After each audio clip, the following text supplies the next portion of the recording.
За доцнетата плата за малку ќе го сопреше железничкиот транспорт во земјава.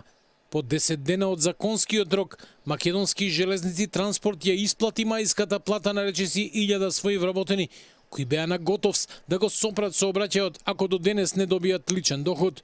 Дека до денес немаше плата за мај, за телевизија 24 потврди и претседателот на синдикатот на машиновозачите Тони Димовски, кој во телефонски разговор пред пладнето рече дека ќе бара објаснување од раководството.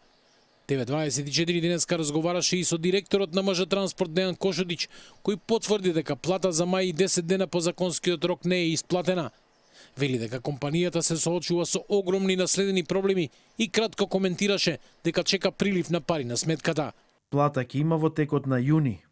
Ова доаѓа само 2 дена откако премиерот Мицкоски во отчетот за првата годишнина од неговата влада се пофали дека за само 3 месеци од мандатот од 0 функционални локомотиви 11 ставиле во употреба и обезбедиле нормализација на железничкиот сообраќај.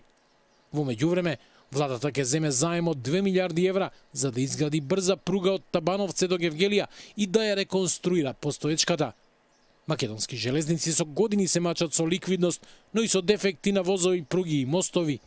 Пред неполни 2 години, машинскиот и извршниот персонал на МЖ Транспорт 2 пати во текот на 2 месеци ја бойкотираше работата поради неисплатен втор дел од плата и неисполнети синдикални барања.